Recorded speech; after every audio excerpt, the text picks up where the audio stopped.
minds, bodies, and food. And we're going to start with a territory acknowledgement. So the TRU campus in Kamloops is located on the traditional and unceded territory of the Kamloops-Tisquetmik within Tisquetmik Ulu, the traditional and unceded territory of the Secwepemc. Sorry, I butcher the pronunciation every time. And it always makes me think of my mom took a Secwepemc course at TRU a couple semesters ago, and she would like take her cue cards home with like to us, to the family, and we'd all like practice with her, and it was like nearly impossible. I was the worst at it for some reason to like get the pronunciation to like match the little recordings that they give you. But anyway, so I apologize that I'm terrible at pronouncing Secwepemc words, but yeah, and so I've added a little photo here that I took from the Aberdeen Dog Park of Kamloops, which is one of my favorite views of Kamloops in town. And I wanted to just kind of like say here that share that I've been personally trying to like challenge myself to think about the land differently lately, like think about the indigenous history of the land and how it was before colonization, which is proven to be pretty difficult. Like I've been trying to, like when I think about the land, if I'm out at a park or if I'm just thinking about it for whatever reason, to like try to think about what I know about indigenous history or what it was, try to imagine what it was like before colonization. And it's really difficult because colonization is such a massive part of modern society, obviously. So yeah, and I think it's been an interesting mental exercise, and I challenge everyone to do so because I think it increases kind of your own curiosity, and I think it kind of just creates more space even just within your own like mind about for these stories and for this history to be known and to be thought of. But anyway, that's my 2 cents about the land acknowledgement here. And if anybody else is coming from a different area and wants to acknowledge land, like you're welcome to do so. You can type it in the chat too later if you want. Okay.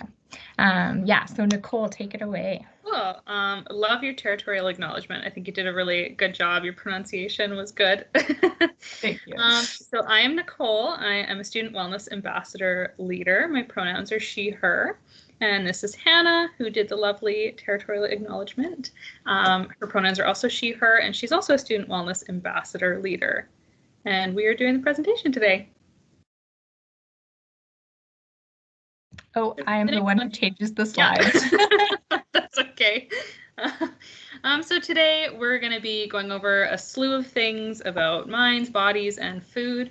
We're going to be first focusing on self-esteem and body image, talking about what they are and what they mean to you. And then we're going to be talking about some eating behaviors, and then moving into metabolism, and then shifting gears into some more fad diets and trends and debunking these kind of ideas surrounding diets. And then finally, we're going to talk about a holistic approach and tie it all together.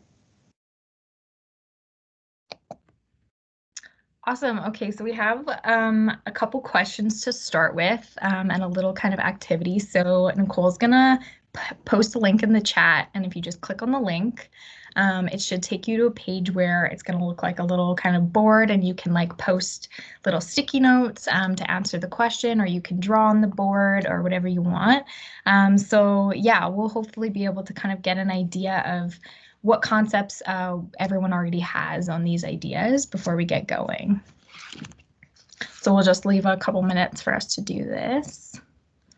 Don't spend too much time on it just because there's going to be like, there's this question and then there's two more and then Nicole has one later. So just like briefly, what does body image mean to you, like in a couple words?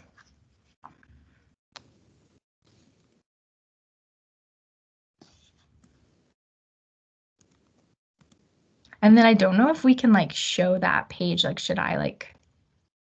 Yeah, so either if you want to click on it on your presentation, or I can always just read out the answers too, if that would be easier for you. Well, it might be nice to see it. If you guys can see it on my screen, then maybe we'll just do it that way. Yeah.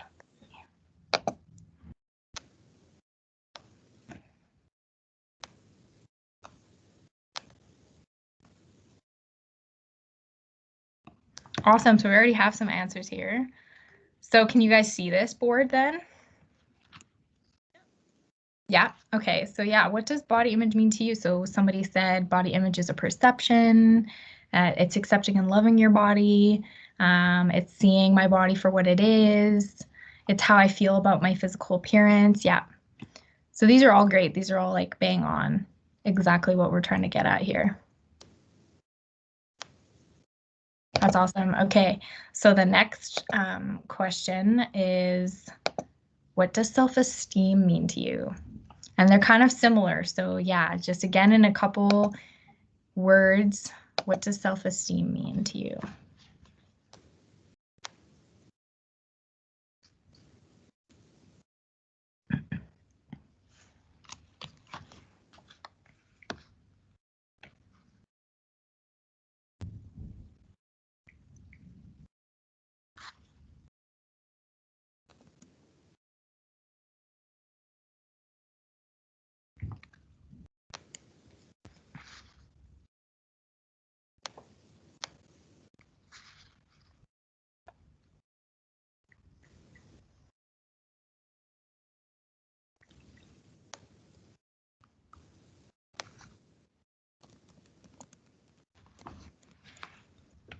So someone said, self-esteem is how I love, honor, and respect myself. Someone said it's how much I like myself. Someone said having confidence in myself.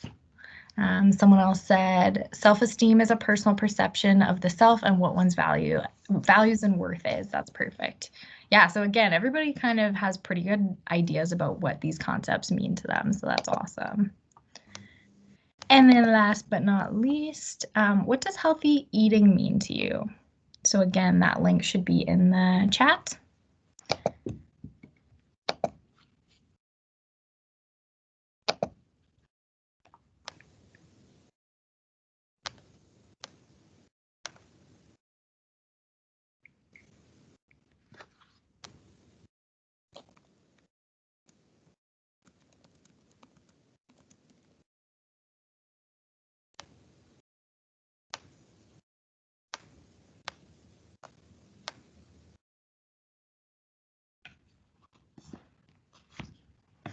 Okay, so healthy eating is eating that aids one's physical and mental health, totally. Fueling my body with what it needs, awesome. And then one says not feeling shame or guilt for fueling my body, awesome. I like that there's a theme here about fueling my body and aiding one's physical and mental health. That's awesome. Yeah, cool. That's great. Thanks everyone for participating in that. Okay. And I'll also, I guess, kind of open the floor if anybody wants to say anything about that, like unmute or type in the chat anything they want to add to that before we get started into the definitions.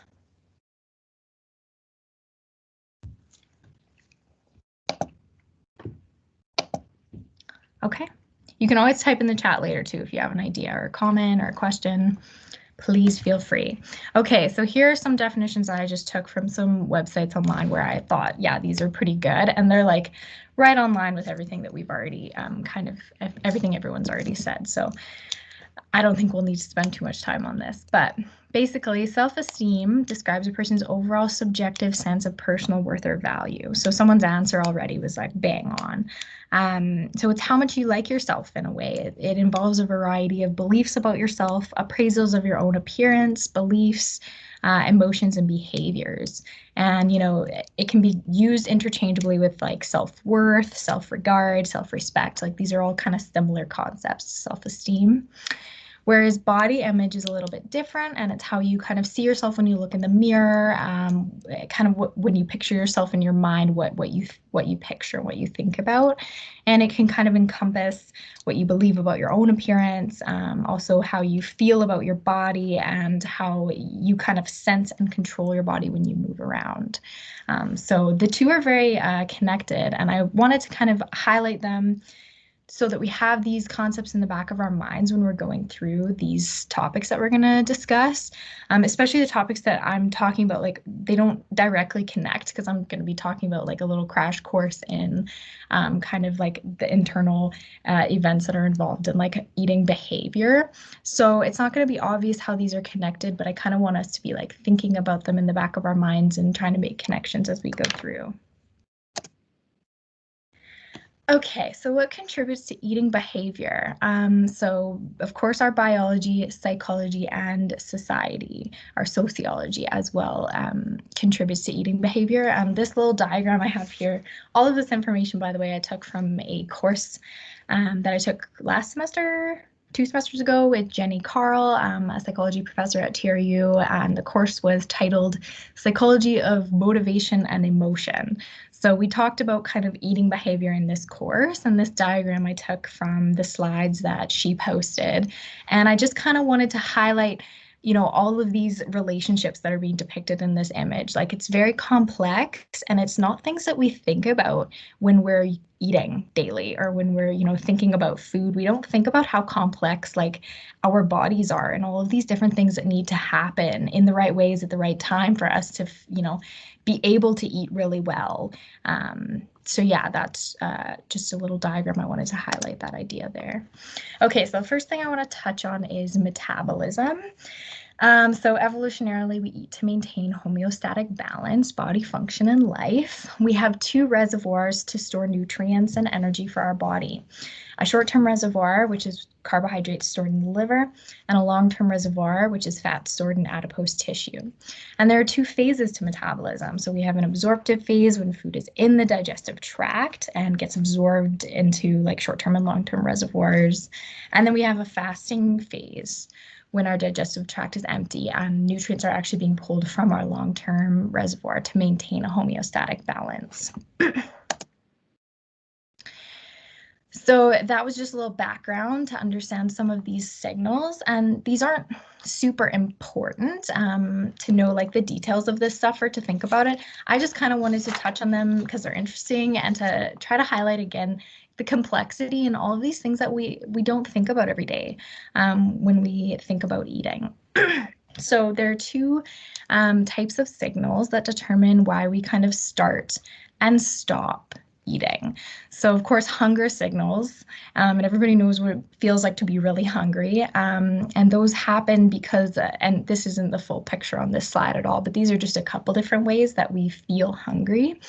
And the first thing is a hormone called ghrelin, which is released during the fasting phase, so right before a meal, and that contributes to you feeling kind of that growly stomach feeling right before you've had breakfast or something right before you've had lunch. And then there's also gluco and lipopruvic signals that are released when the long-term reservoir is being used. So this is after you've maybe missed breakfast. So it's interesting to think about how, these different areas of your body communicate in different ways and produce different chemicals that contribute to this feeling, different feelings of being hungry. And then, of course, also your liver signals your brain when glucose is low as well. So, there are all these different things that are happening that we're not really thinking about. And then satiety signals, satiety just is another word for like that feeling of fullness. So when your brain thinks you're full, that's a satiety signal being sent there. And those happen in a multitude of ways also. There are sensory signals. So if you're just like tasting or chewing or swallowing food, actually, that starts to signal your body to like be full. It doesn't last very long if you're like just chewing and spitting out food, like within 10 minutes, you'll be hungry again. So that's not a good way to make sure that you're feeling full, but that is one way that our body does it. And then our stomachs also actually sense nutritional contents of the body. So we have cells that sense, whether not how much is in your stomach, but how much nutrients. And I think about this a lot because one of my guilty pleasures is eating an entire box of Kraft Dinner, which is very terrible, like highly don't recommend for your health, but it is delicious and good for the soul. That's what I say. But, I always find like I'm so full after I've eaten this like giant empty calorie intake. But then I'm hungry again like 2-3 hours later. Whereas if I had eaten like a normal portion size of like something actually nutritional, I probably wouldn't be hungry again super quickly. And I think that has to do with these cells in your gastric system that actually sense nutritional value. I also think about this on the flip side when I was a little bit younger and more like a stickler about what I was eating all the time.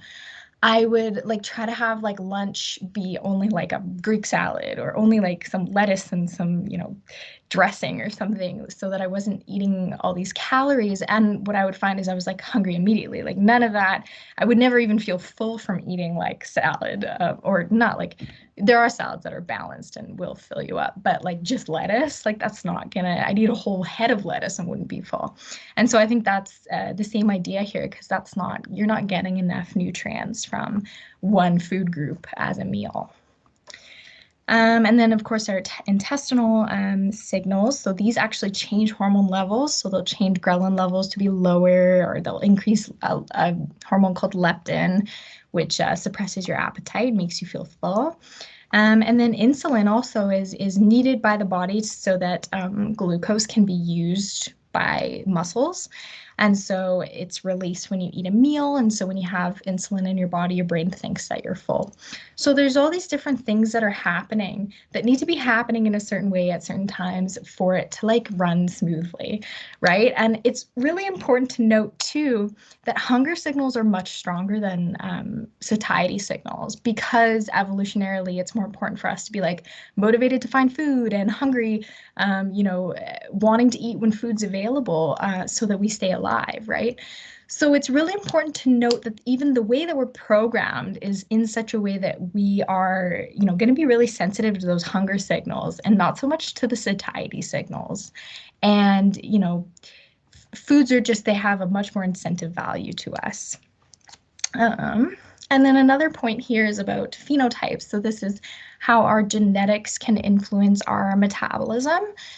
So there are two different types I want to talk about: thrifty and so-called spendthrift phenotypes. So a thrifty phenotype is somebody who has an efficient metabolism, meaning their bodies are good at storing energy, allowing them to gain weight easily. And this allowed them in the wild and in our evolutionary history to stay alive for longer.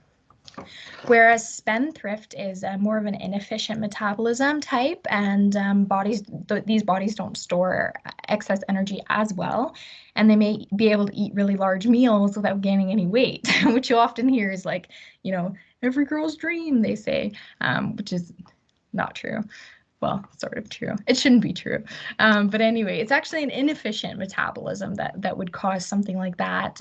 Or maybe they're more, sensitive to satiety signals than the average person. And so in the wild, they wouldn't eat as much, and that would be a problem. But now, not so much, given body conformity pressures and whatnot. Okay, so aside from the biology that I just kind of talked about, there is another side to this story, which is our psychology and, of course, our sociology. And I wanted to talk about dopamine because it plays a pretty big role in our food behavior and eating behavior. And there's a common misconception that dopamine has to do with pleasure. And maybe it's inversely kind of related to that, but it actually mediates our motivated behavior. So dopamine motivates us to like perform goal-directed behavior, and it also helps us to remember like achieving a goal so that we can achieve it again.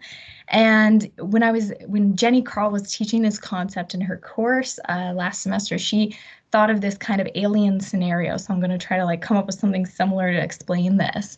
So say you get abducted by aliens and they take you to an alien planet that you've never experienced any of the stimuli on this planet before. Everything is completely new and foreign. You don't know what food is. You don't know what anything is. So first, maybe you'll be a little bit scared and maybe you'll be like kind of rolled up into a ball, but eventually you'll get hungry. And it's actually like a baseline dopamine level that actually will motivate you to move around the environment and search for food. So maybe you're hungry and you're moving around the environment, and on this alien planet, it's crazy, but Big Macs grow on trees. So you come across a Big Mac tree and, whoa, there's a flush of dopamine into your brain just seeing that tree and knowing that you can eat those Big Macs that are growing on there. And so you go up there and you take a big bite and, oh my gosh, your brain is just full, like flooded with dopamine.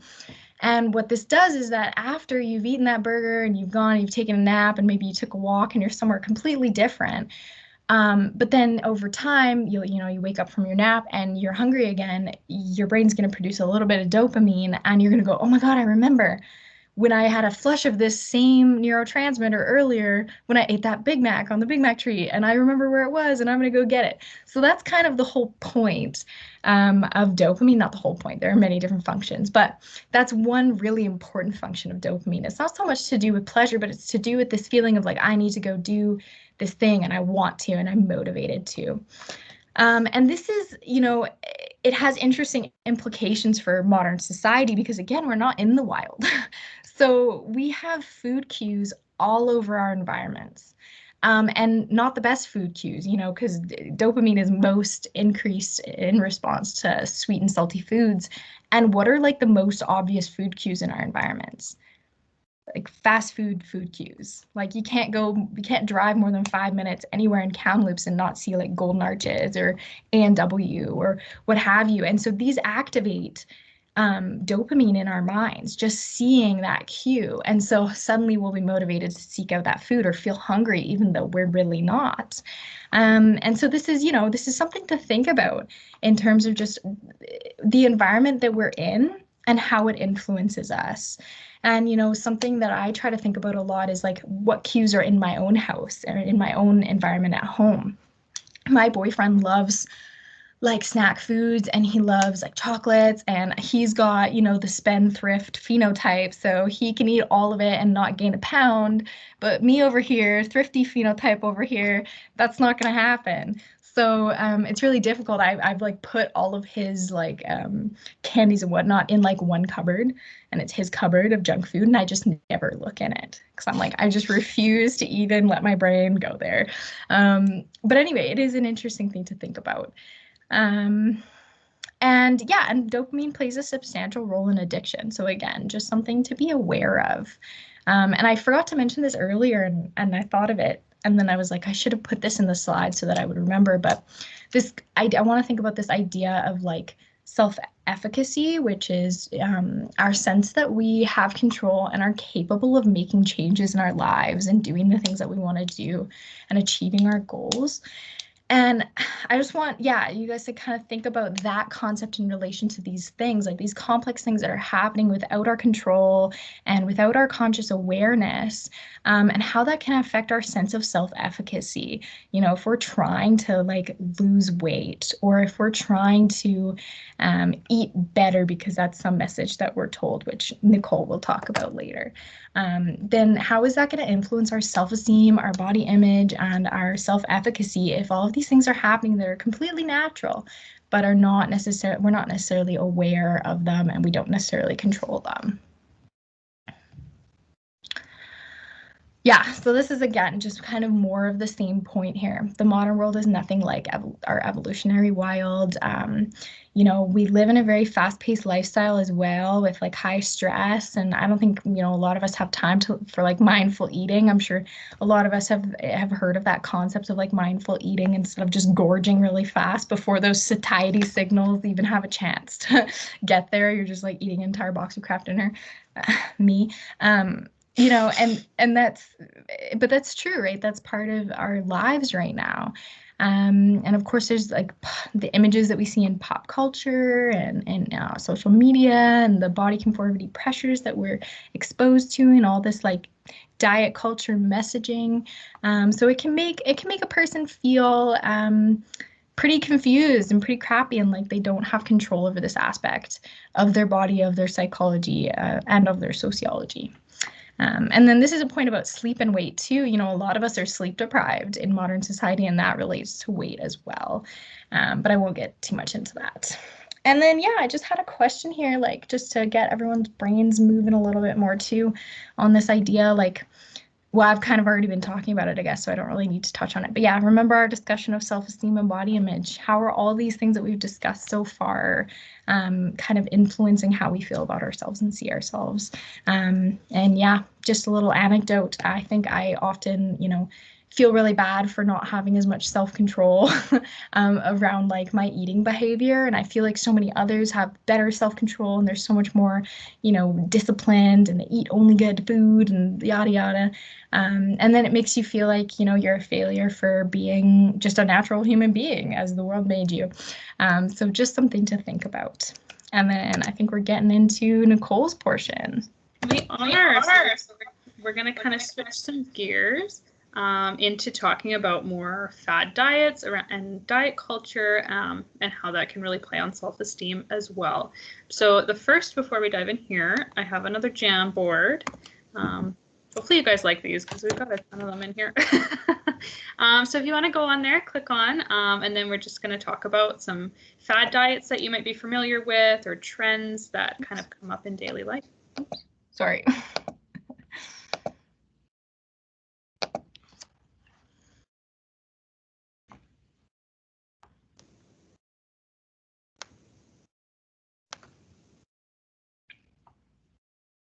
Cool. So keto.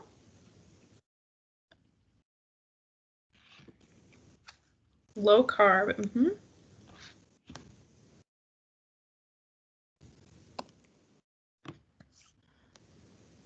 Cutting sugar. Yep. Mm-hmm. Fasting. Yep. I'll add like all those cleanses, like juice cleanses and whatnot, are fad diets. Or I've read something recently too on like there's supplements for like this like very spicy, like it was capsaicin or something, like some sort of a spice. It's supposed to boost your metabolism, and if you take these supplements that you're gonna like lose weight really easily. And I was like, I don't know if that's true. And then you like look it up and it's like there have been no studies on this ever done. And it's like, okay, probably dangerous. That's a huge thing, you know what? And that's something that we won't be touching on in this presentation. But the notion around, a magic pill or a magic way to be healthy, a magic way to find your like perfect body. And really that's not the case in any sense. A lot of whatever your goal might be, whether it might be gaining weight, whether it might be losing weight, whether you just want to be more toned, like muscle tone. Really that all takes a lot of dedication and a lot of different things. And there's really no kind of one way to go about it. And one way that's just you're gonna go to sleep and wake up the next morning and you're just gonna be who you have dreamed of being. But yeah, those are some really great things to start us off. We're gonna talk about a lot of those. So if we wanna go back to the slides. Cool. Perfect. So to start, just to kind of highlight some fad diets, these are really prominent on social media. And I know being at home myself, I don't like to mention it or bring it up or bring light to it, but I spend a lot of time on social media, as I'm sure many people do. You're in quarantine, there's really not a lot to do. So you're just kind of watching TV or scrolling on Facebook or Instagram. And kind of these just always seem to be brought up and talked about and pushed. And so all of these fad diets that have all these claims that, all of these different things are going to happen to you. They're so good for you. They're so amazing, that are usually untrue and usually unsafe as well. So some common fads that we've talked about that we've had in the little Jamboard too are the keto diet, which we're going to go into a little bit more. The 5-bite diet, we're not going to go into that one, but that one's really dangerous and really promotes disordered eating. So the 5-bite diet is you only take 5 bites of a meal and then you're done. So really problematic for a lot of people, and really just not safe at all. And then juice cleanses, like Hannah had mentioned, we're going to talk about that one as well. And the Master Cleanse. The Master Cleanse, I believe, is just another juice cleanse, but I think it was, I want to say Beyonce. I could be wrong. Don't want to talk out of turn of Beyonce. We love her. But there was a celebrity that was really promoting this Master Cleanse. So everybody else was doing it because they thought, she's doing it. Why shouldn't I do that? Mm-hmm. So jumping into more about juice cleanses, there's also fasting too. Now, fasting, I know fasting can be a part of culture and a part of religion as well, which can be very great. But fasting can be dangerous as well if you're not doing it correctly, and if you aren't really sure what you're doing. And then the Whole30 diet. We're not going to be going into too much about this, but this one is you spend 30 days of only eating like quote unquote clean foods. So like fruits, veggies, things like that. You don't drink alcohol, you don't intake sugar, which is really interesting to think about what these quote unquote clean and healthy foods are. Yeah, so we'll continue on. Oh, sorry. Yeah, that's okay. We'll get the hang of it. Yes. So to start, we're just going to talk about juice cleanses. So for those who aren't familiar with it, a juice cleanse is you only consume liquid or juice for a set period of time, and it's supposed to detox your body.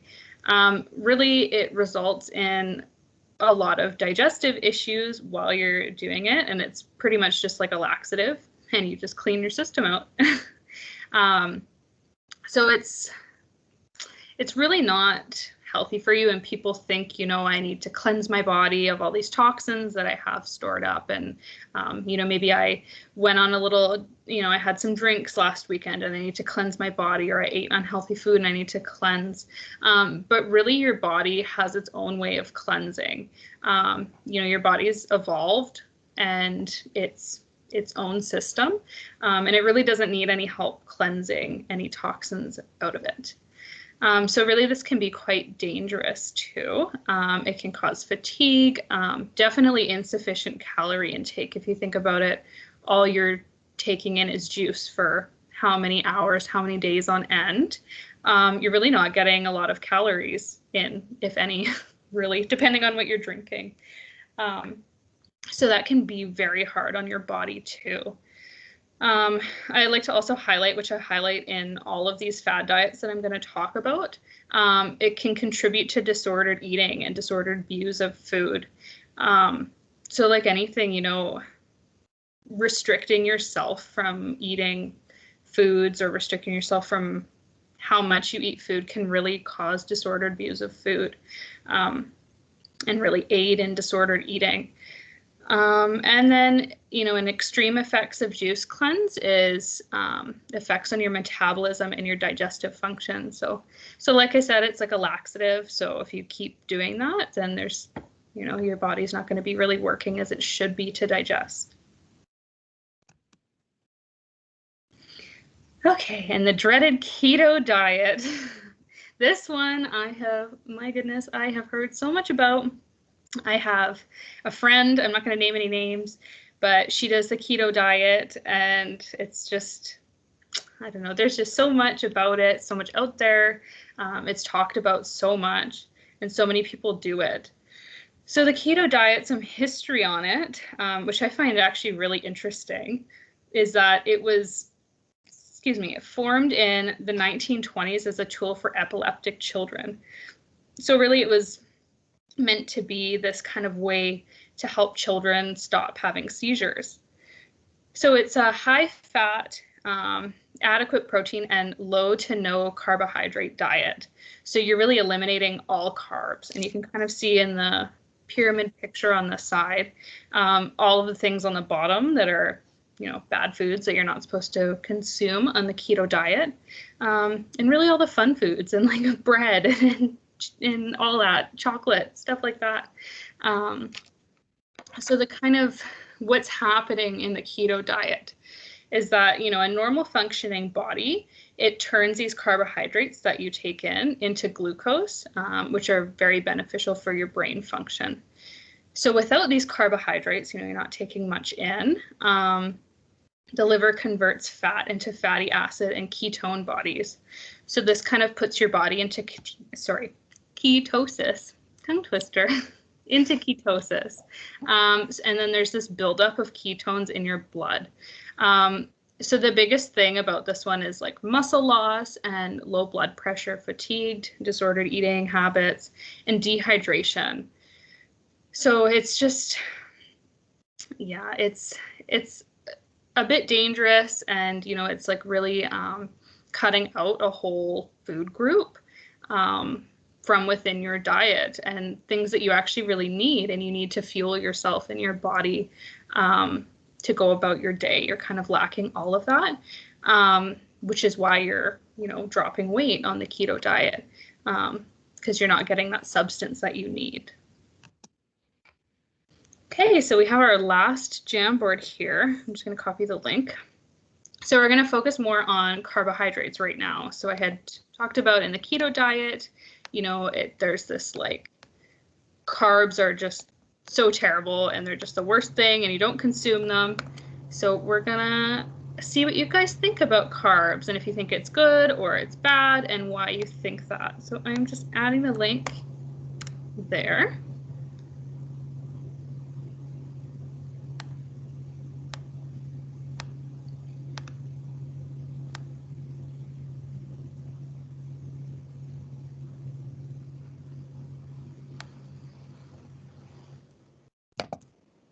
I'll add a sticky note.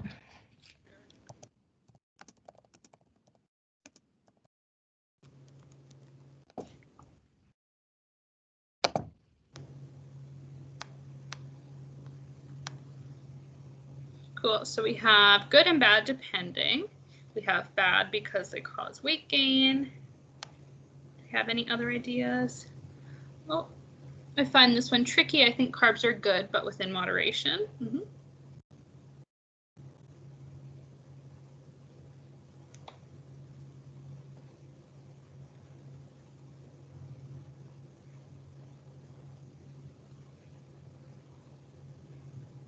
Cool. Okay, do you want to go? We can go back. Thank you. Yeah, no worries. Okay, so we're gonna start by talking about the myths about carbs. So really, it's just such a societal thing to think about how carbs are just terrible for you, how they make you gain weight. They shouldn't be eaten at night. I was always taught this. I was always taught that you shouldn't eat anything at night. You shouldn't snack at night. You shouldn't especially eat carbs at night. I was told that, when you go to sleep, your body turns it all into fat and that's how you gain weight. And I really grew up thinking this, which I think a lot of people do, especially in our culture. You just never eat before bed. That's just the worst thing. And also another myth is that low carb diets are the best way to be healthy for everyone. And then carbs are only bread, pasta, and rice. So then we're going to talk about some truths about carbs. Cool. So what carbs actually are.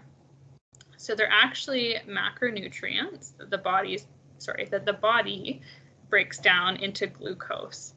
So we kind of talked about this in the keto diet, how that's not happening in the keto diet because there aren't those carbs to be able to do that. Carbs are not just bread and pasta, but include grains and fruit. So there's actually carbohydrates in fruit as well. And they are used to fuel the body, and they're used for energy, which I think is so important too. There's really just this like negative stereotype around carbs, but it's actually, you need it a lot in your diet, in moderation, of course. Like, it might not be the healthiest thing to sit down and eat a whole loaf of bread. That's probably not going to benefit anybody. But, having a piece of bread or having some toast or having a sandwich or even some pasta, all of those things will help fuel your body and help you go about your day and what you need to do. Carbs are a part of a healthy diet. So like I said, in moderation and, really listening to your body too. I know that I have a hard time with like eating breads and pastas and things like that. I never feel like super good after. But that's not to say that I also don't like KD, like Hannah said. Some mac and cheese every once in a while feels pretty good. Good for the soul, like she says. And then, like we had talked about in the previous slide, all carbs are processed through your body the same way, no matter the time of day or when they're consumed. So really it's untrue that if you eat and you go to bed it's going to be all this different way and you're going to put on all this weight. It's really just going to process the same way. You know, maybe it processes a bit slower or something like that, but it's all the same in the end. Mm-hmm. I wanted to just jump in if that's okay, because it got me thinking about I recently watched Down to Earth, which was the documentary that Zac Efron created on Netflix. And it's really good. Like, I'm not particularly a Zac Efron like fan or anything. I mean, I You're was. not? Well, okay. Oh my gosh. I lived High School Musical. Side note, that was just my jam. Wildcats forever. Yes, okay, I agree. I agree. So I loved him when High School Musical came out and I was like 12. But then I never really like followed him too much as an adult. But this series I think is so great. It's super informative, and he does this episode where they go to, I forget where they were. Like Greece? No, I don't know, but he was somewhere in Europe, I'm pretty sure. And he was like within this community and seeing what they eat and what they do, because they had the highest lifespan, the longest lifespan in the entire world. This like little community in, I can't remember where. And all they ate was like carbs. Like they ate other foods too, but they mostly were like pastas and breads. And Zac Efron says in this episode, he's like, I can't believe this. Like, as an actor, I've been told my whole life that like I need to drop carbs and eat protein. Like protein's the most important for like muscle building and having this physique or whatever. And yet it turns out like all of these people were super healthy. Like nobody was overweight. Like everyone was eating all these carbs and living till they were like 150. Like not quite, but well over 100. So it was really a cool episode. But I thought this was just something I would add into this conversation because it's interesting.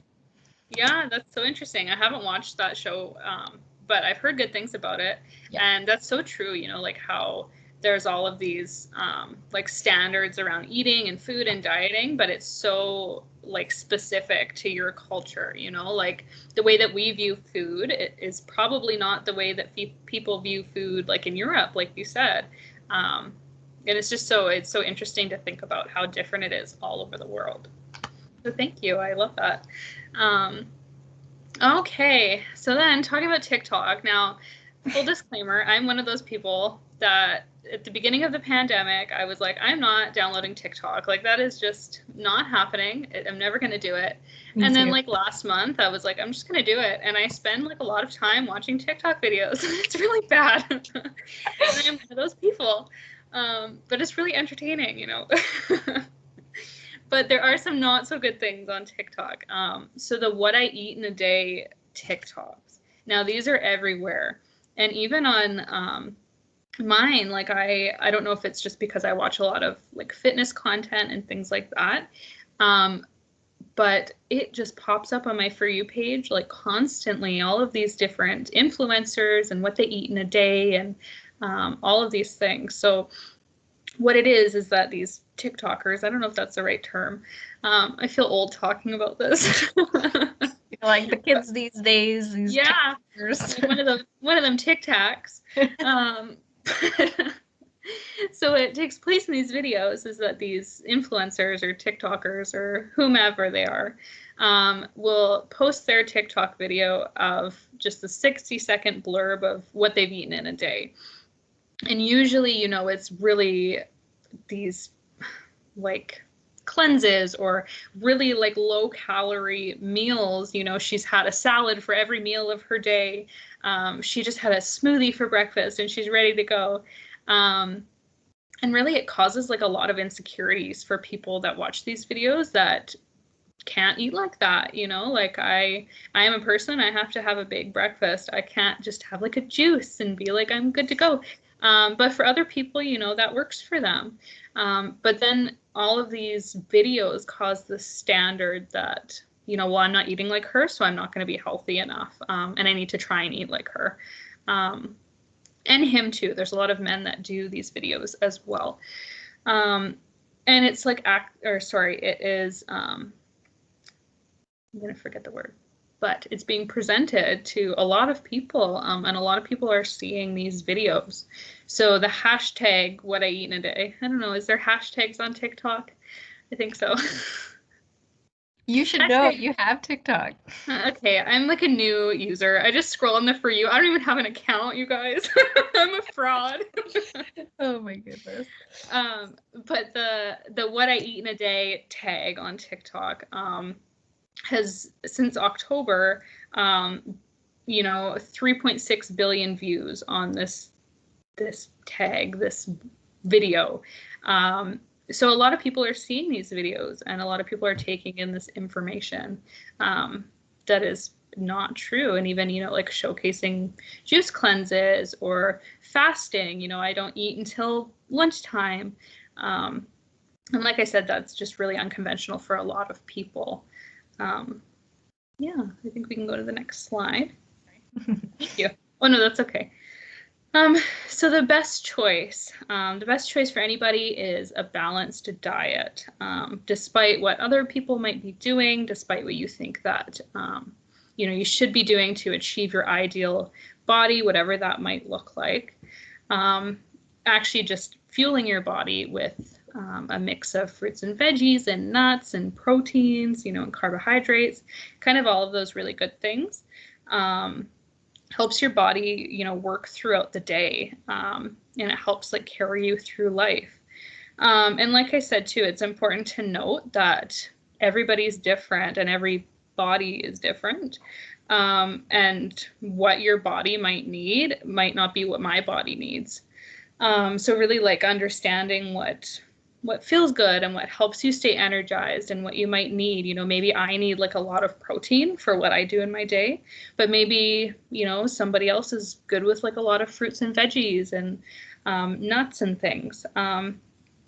So just, listening to yourself and finding what works for you and making sure that, you are taking in enough nutrients and enough calories in a day, but also not being afraid to treat yourself. So it's like super important not to limit yourself. And if you feel like having some chips, then you go have some chips. Or if you want a chocolate bar, like you have that chocolate bar.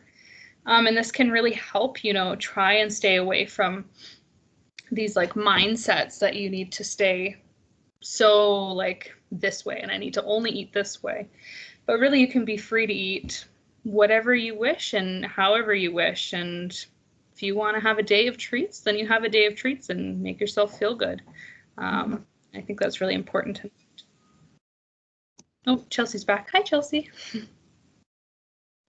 I agree, Nicole. Thank you. That was really well said. And I think just like to tie it all together, before I talk about even like the psychology of it all, I think I think what you just said can be related back to what I was kind of talking about with the hormones and stuff. Like listen to your body. If you're hungry right away after you've eaten a meal, what is it about the food that you're eating that's making you feel that way? You know what I mean? Maybe you need to be having a more balanced diet. Maybe your body needs more carbs or more protein or more fruits and veggies or what have you. So I think, yeah, just to tie it back to kind of what I was talking about and how what Nicole's talking about is related to that. Listening to our bodies and thinking about what diets we're doing and how our bodies respond and all of those complex relationships that I was talking about earlier, like keep those in mind. I don't think you can listen too hard to your own body. You know what I mean? Sorry, Hannah. And then, Chelsea had said in the chat too, a good motto is foods to choose most, more, and least often. So not listing foods as good or bad. I think that's really important too. Thank you, Chelsea. Yes, thanks, Chelsea. That's perfect. Yeah, and then I was just going to make a point about like understanding that there are a lot of things that are happening internally that influence our weight, body image, and eating behavior, general well-being that are really out of our control, and not just internally, but also externally. What we talked about with these messages that we're getting about diet or about body image or whatnot. And try to control only what you can, right? Like don't worry too much about things you can't control. We all have different bodies and they're all good. And Nicole's going to talk more about that later. And then I said here too, to like set personalized goals, right? Again, listen to your own body, set personalized goals for yourself. And I wanted to bring up, instead of SMART goals, which are usually talked about a lot in these contexts, these PACT goals. which stand for purposeful, actionable, continuous, and trackable. Later, when we talk about resources and we direct people kind of to our MS teams, I'm going to say that I will try to upload the information on PACT goals there afterwards, because I think it's interesting to think about how SMART goals don't fit for everybody. And this is kind of an alternative to that that's more personalized and inclusive for everyone.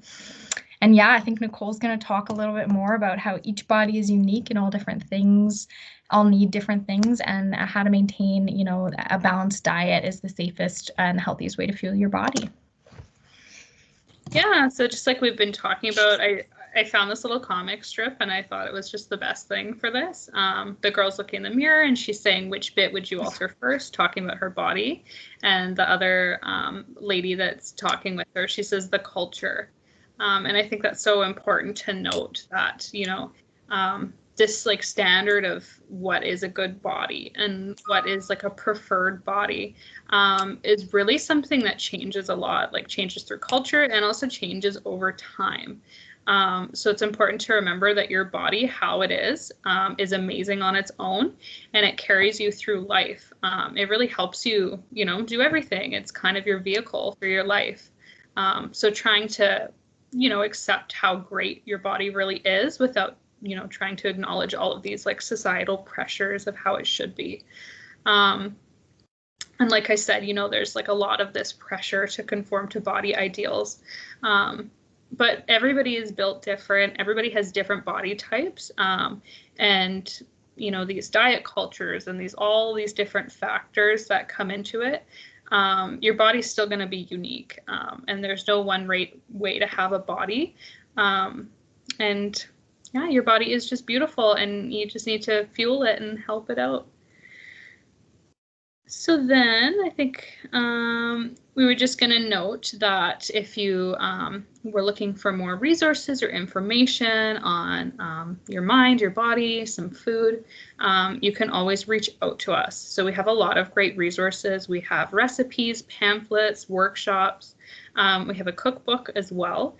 So if you're interested, just feel free to reach out to us. We have our live chat and directions on how to use live chat and all of that. And if you're not following us on social media, do so. Because you can stay updated on all of the upcoming events and workshops and more information. We release bladder chatters and lots of different things that have a lot of content about a lot of different things. So if you're looking for more like that, then feel free. And I think you were going to talk about social media pamphlets. Yes, exactly. So I was just going to bring up that, you know, Chelsea mentioned at our meeting the other day too, that we have on our MS, if you join our MS team, there should be an area there where we're going to be posting resources that should all be available. And I just wanted to point out too, that I want to, two specific resources, including the PACT goals too, that I want to upload there and that you guys could check out that are related to the topic that we covered today. So one is a wellness in your house, bunch of slides that Takara and Jessica made, two wellness ambassadors. And it's on detoxifying your social media. So since we were talking about kind of these images that we're getting and food cues even too, how to kind of go through your social media and get rid of all this stuff that isn't serving you and like giving you, you know, disordered and maladaptive thoughts about your own body and your own eating. And then there's also Jessica created this awesome resource, which I downloaded for myself because I was like, this is amazing, called the Body Appreciation Pamphlet. And I'll also upload that and I'm going to be sharing it to our Instagram and Facebook and stuff because I think, yeah, again, this is just a great way to, you know, do exactly what Nicole was just saying on the last slide, like just be grateful for the body that you have, that you get to live in and experience the world in. And that's what's really it's for and all that really matters about it. And yeah, so I think that's it for us. I wonder if anybody has any questions or comments. I'll stop presenting for now. Oh, I don't know how. Oh. I'll figure it out. I think it's just that arrow. Oh, there we go. Sorry, I missed part of that, but great job. And yeah, so for people out there, it's just under the files. If you hit our wellness in your house and click files on the top, like we have folders with different topics. So yeah, if you can upload, that'd be awesome. Yeah, but this is always an important conversation and it's interesting. I mean, you're all younger, but I'm in my 40s and it's interesting talking to a lot of my women, female friends just about body image, and our bodies are something we think about a lot, like more so than we would like to. And it's just interesting, right, around that slide you showed, Nicole, about changing the culture. And I think culture has so much to do with it. Mm-hmm. And, I'm really I'm a mom of 2 boys. And I was talking to my husband the other day about, like, we're not, just because, my one son who's 12 is like, I was very tall and very, like, super thin when I was in grade 6, 7, 8, 9. But I always thought because I was so tall that I was fat because I was bigger than everybody else. But if I look back at pictures, I'm like, holy smokes, like you can see my hip bone sticking out. But because I was the tallest, taller than all the boys, I always thought I was too big, right?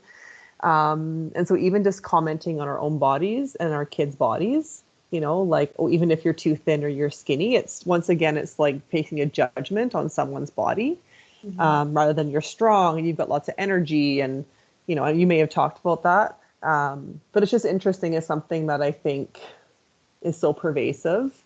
And it is like just really fed by the culture of what we see in the media. And like you say, so thank you, Hannah, for bringing up the detoxifying your social media presentation that they did, because it was really good.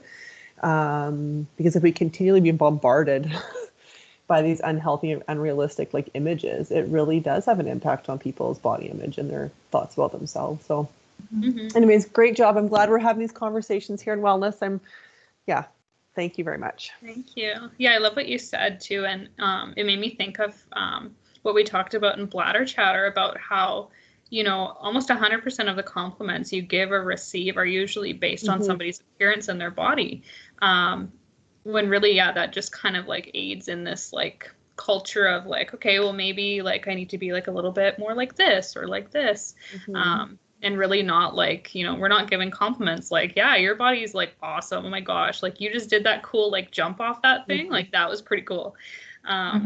Which is something, yeah, that can just really. Yeah. Yeah. I agree. I was hanging out with my uncle and his now ex-wife, but it was when they were together. But anyway, and I made this comment to my auntie at the time and said, like, you look great. You've lost so much weight.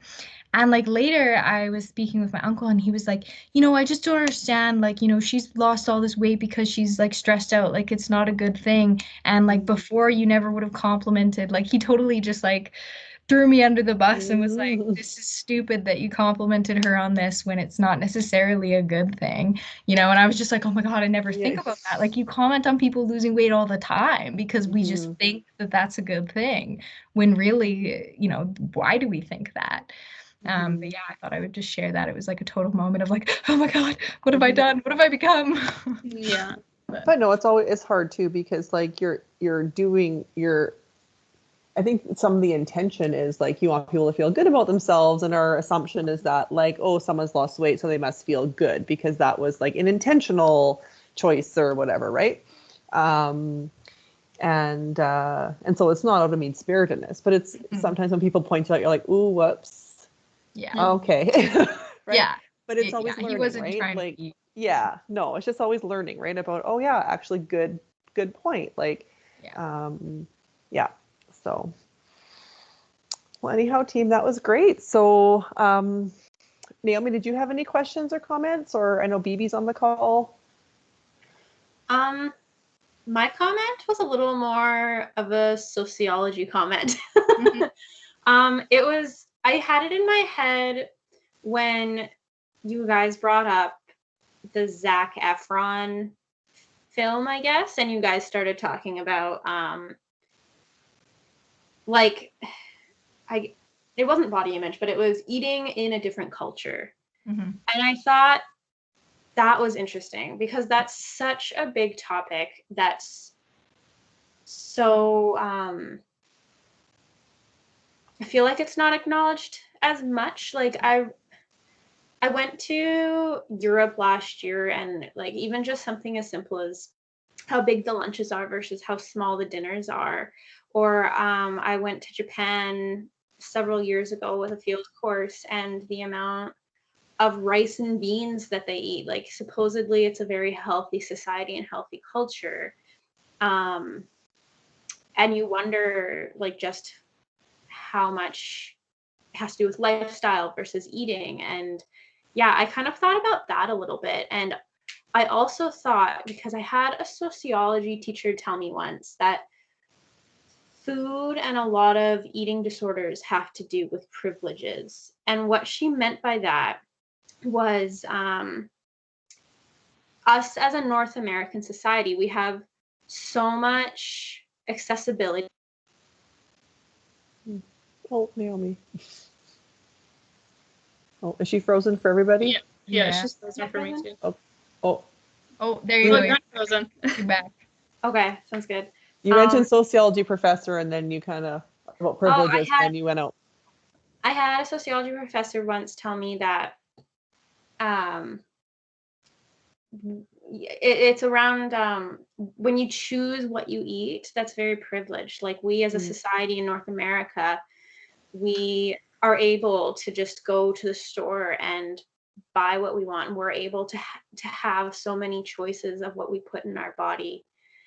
And it's sad when you see that there's so much,